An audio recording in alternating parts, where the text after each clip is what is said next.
Welcome, everybody, to this installment of Field Notes. I'm your host, Jeff Weisenberger. Our guest this month is Vicki O'Leary, Director of Diversity for the Ironworkers International. Vicki is based here in Chicago, along with AISC. Welcome, Vicki. Thanks. Thanks for taking the time to be here. Let's start from the very beginning. So you're in Chicago. Are you from Chicago? Did you move around a lot before being here? Did you grow up here? I did move around a lot. I was actually born in Paradise, California. Okay. And when I was 6 weeks old, we moved to Chicago. And Wow. my dad needed work. He's an iron worker, and work was slow in California. And my mom had an uncle that was an iron worker in Chicago. So we moved to Chicago then. And then from there, we ended up moving to Kenosha and back to Chicago. Then my parents are from Arkansas. We moved to Arkansas for a while and then back to Chicago. So it seems like most of my life has been in Chicago. Sure. It seems like Chicago is sort of like you've been drawn here, then you go away, then you get drawn back, then etc. No, that's great. That's Um, great. okay, let's talk a little bit about education. I understand you had a triple major in college, which is impressive because I had a major and a minor, and I thought that was tough. And also a master's degree. Can you talk a little? You have a master's degree, not me. Can you talk a little bit about what you studied and where you went to school? I knew that I wanted to move forward in my career, and I kind of figured that I had to have as much to bring to the table as possible to stand out. Mhm. So I went to the National Labor College first and got my degrees in union leadership and administration, labor studies, and labor education. Then I went on to Gonzaga University and got my degree, my master's in organizational leadership. And then I also graduated from the Harvard Trade Union program in 2018, as well as Cornell's National Labor Leadership Initiative program in 2018. I think I've got the gambit of education. Oh, for sure. So Gonzaga, I'm guessing you're pretty happy about your basketball team lately. Heck yeah. So again, that begs the question. So like, I guess maybe I should go back a little further. How did you get into construction? I was going to ask ironworking specifically why you got into that, but it sounds like your dad maybe put you on that path. I got into the ironworkers on a bet between me and my brother. The four of us were at the dinner table, and my mom, my dad, my brother, and myself. And my brother kept talking over our dinner conversation, and me and my mother were trying to speak, and obviously the argument ensued. My brother told me that I can't do it, so I should just shut up. Oh, And then he bet me that I couldn't do it. So basically it was game on. And my brother and I have always been very competitive. He's 3 years older than me. But we were raised to believe that occupations don't have genders. So with that, I was going to prove him wrong. That was really my only purpose, was to prove him wrong. And then it ended up being a career. And I did end up doing better than my brother did on the apprenticeship test. So wow, that's impressive. So do you think there was an ulterior motive there on your brother's part? Do you think he actually wanted you to get into ironworking and he was just goading you on, or was this just some sort of sibling rivalry kind of thing? it was totally sibling rivalry. Totally. Gotcha. Did you start your career in ironwork before college? Yeah, way before. I started when I was 20, almost 21 years old as an iron worker, and didn't go back to school until I was in my 40s. Can you tell me a little bit about your first experience up on the iron? I mean, or maybe even walk me through a little bit before that, the bet, or not won the bet, but you took the bet. It's usually a long time between taking your test Hmm. to get into a trade and actually starting the trade. So I was working at a law firm as a legal secretary, Okay. and I got a call at work, and they said they wanted me to go to work the next day at McCormick Place, and that was in 1985 at the expansion. That first experience being up on the iron, I was exhilarated, I was nervous, I was anxious. I was extremely proud of myself, though, that I was there. But I remember watching the connectors, and it was like watching a well-orchestrated ballet. They would just seem to be so in sync with each other. Sure. But it was also pretty cool that I was in that first group of women that started in Local 1. Many of the men had never seen a woman on the job before. And I think many of the men are pretty amused by us, that we even wanted to do this job. But I'm thankful that at McCormick Place, I saw examples of what workers should be like on jobs. But unfortunately, it's not always like that. But they were actually pretty cool to us, being the first group of women coming through. Well, that's encouraging. I have to ask, McCormick here in Chicago, what time of year was that? Was it nice out, or were you bumbling? Oh, well, it was March. And as you know, on the lake, it can be pretty cold in March. Right. And I'd never been so cold in my life. Oh my God. No, I can imagine.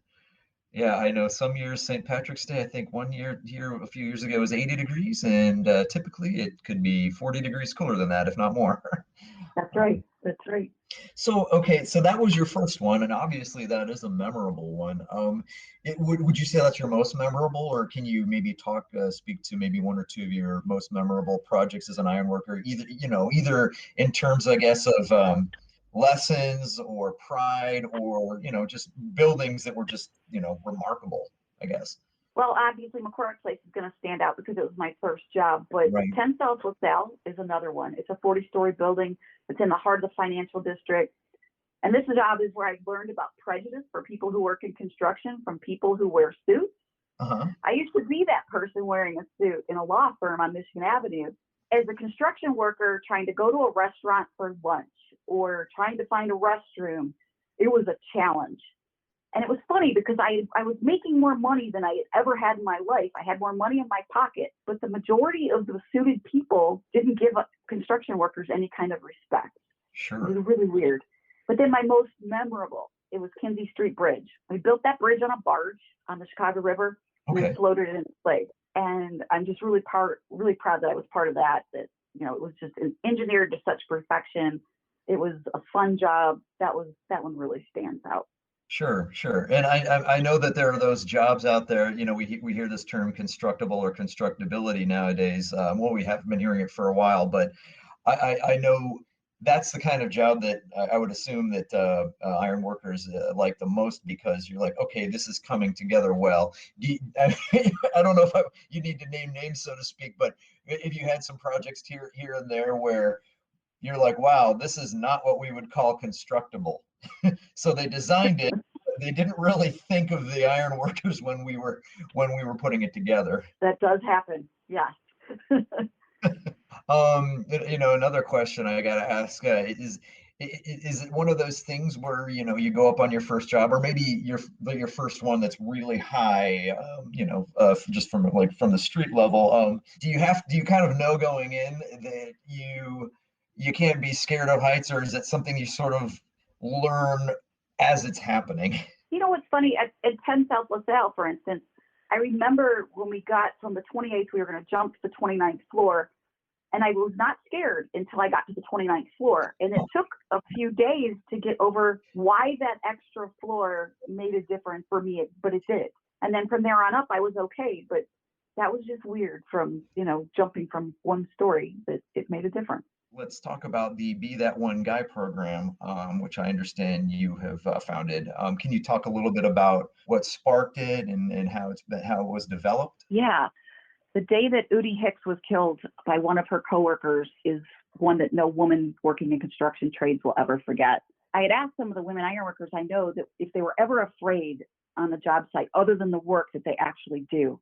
Hmm. And all of them resoundingly said yes. There's a lot of great ironworkers that have left the industry, not because they weren't good at it or because the work itself was too difficult, but it was because of the way they were treated by their coworkers on the job. They were fine with working hard, up high, cramped in small spaces, but they weren't okay with the disrespect and abuse from others. The ironworkers developed this Be That One Guy program because we recognized that harassment, intimidation, and other kinds of bullying on the job can make up for a hostile work environment. But we also recognize it's not just a treatment issue, it's a safety hazard. Right. And like most safety programs, the best way to address it is to apply the same logic.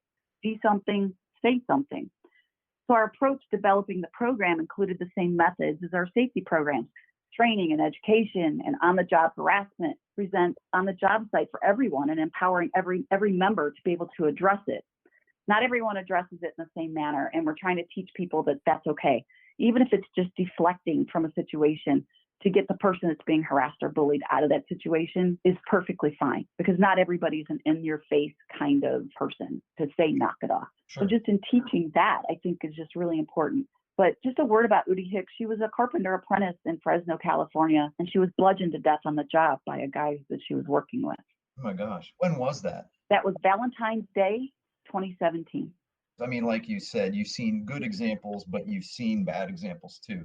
Do you think you're seeing fewer bad examples now? I can say that we're trying to change the culture of construction. Changing the culture is going to take time. It's not going to happen overnight, but my job is to change one heart and mind at a time so it Right. makes a difference. Prior to the pandemic, I felt like I was traveling all across the United States and Canada, speaking to local unions, large corporations, district councils, and I feel like I can speak with an authentic voice being a woman iron worker. Mhm. And I believe that my passion for the issue and my experience in the field tells me that this can and must happen. You know, it's getting better, and we just have to continue on that path at one heart and one mind at a time. Sure. No, I can imagine, like in anything, it could be one of those two steps forward, one step back kind of situations. Exactly. Right. Exactly.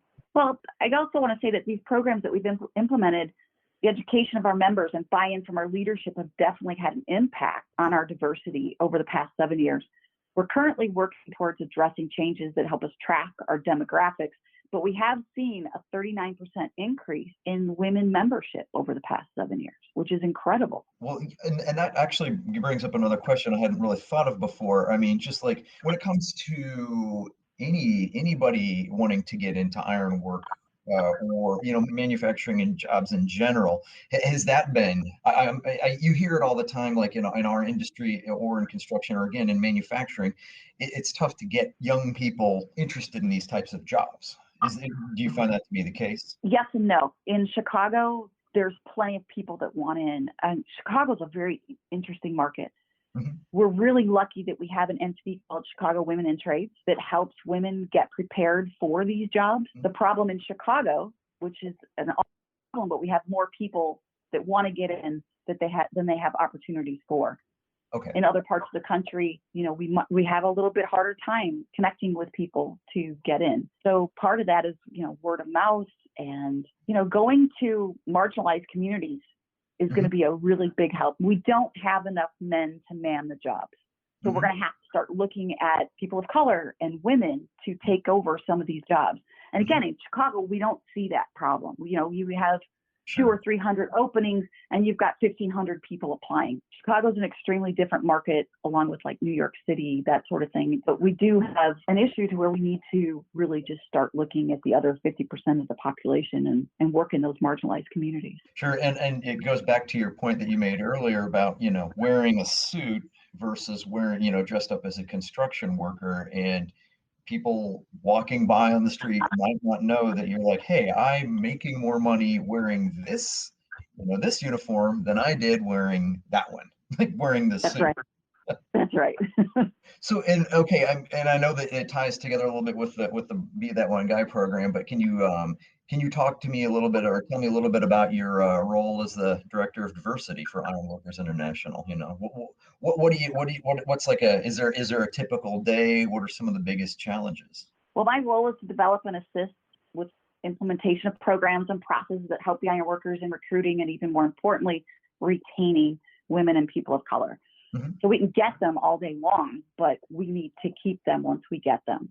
Prior to the pandemic, I was traveling over and talking to as many people as I could so that they could hear our message. A typical day is not typical.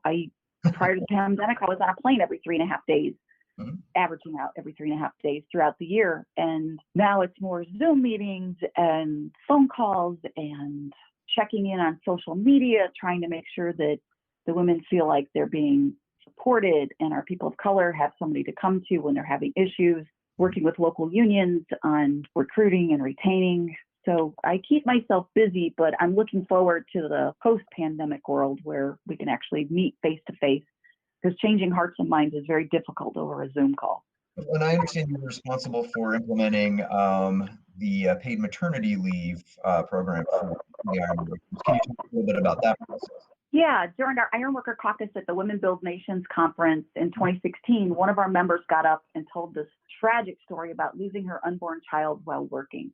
Oh my goodness. She worked because as a single mom, she had no choice if she wanted to provide for her family. So from that story, the question was posed to our general president, Eric Dean, if we can have an off-the-job injury program to assist ironworkers make ends meet, why not a maternity program that provides similar assistance to our female members? After we left that meeting, GP Dean told me that he felt like he'd been sucker punched in the gut because he'd never thought about what happens when a member becomes pregnant and how that affects everything that's from your insurance to, because our hours to work is how we get insurance.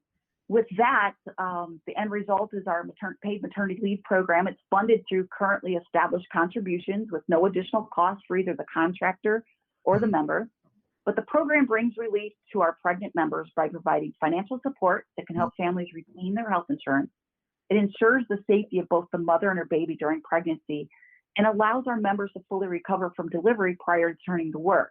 We've made this process as seamless as possible for members to apply. The claim forms and program brochure can be found on our website. And to qualify, a member must have insurance through their local union. They must not have used this policy in the past 24 months. And they must get the program form filled out by their doctor.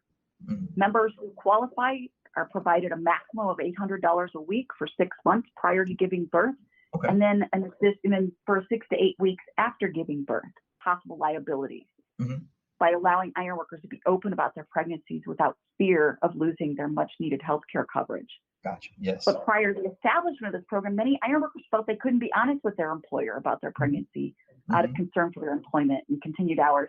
And then they weren't being honest with their doctors about how grueling and how hard the actual work is.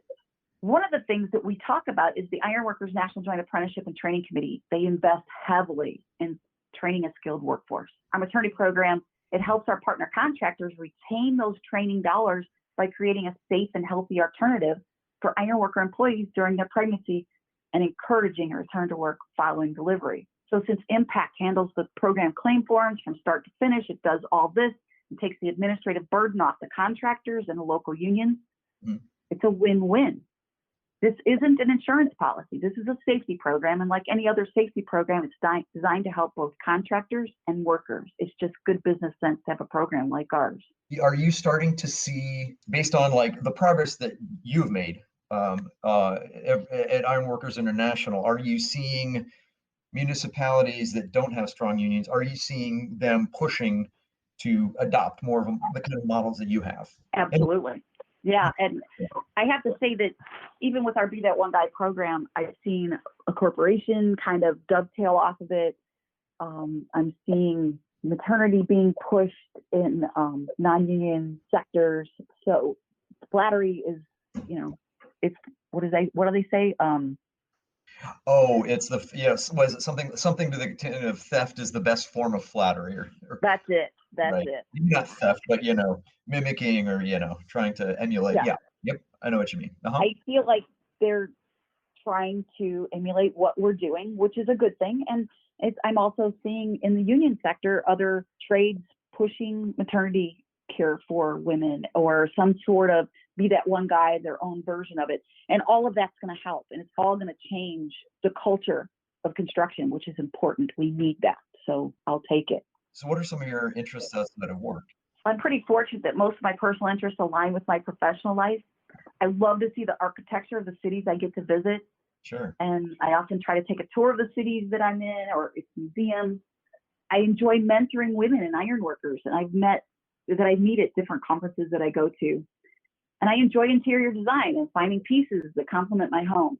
Yeah. And then I have a 28-year-old son. He's a stationary engineer. I love hanging out with him, and we do end up, talking about shop quite often. So that's pretty much, yeah. So you mentioned like visiting, trying to get a feel for other cities, especially through through their buildings. What are some of the what do you enjoy? What are one or two things you enjoy most about Chicago? Oh gosh, hands down, the architecture. I love the skyscrapers and the hands that my family's had in erecting them. My father worked on the John Hancock, and then it was ironic that my brother went back there years later and helped change out the antennas. But my most favorite is the bridges, the most vascular bridges of any city in the world. I worked on every single one of them. I worked for the city of Chicago for 26 years in the Department of Transportation, Bridge Division. I know what the bridge houses look like all the way down to the gears and the pits. I think they're absolutely incredible. It's incredible that we're using 1800s technology in 2021 and it still works. It works, right. But I also love that Chicago is a melting pot of nationalities. I love the ethnic food that we're able to enjoy in Chicago. Chicago has the best food, hands down, of any city, period.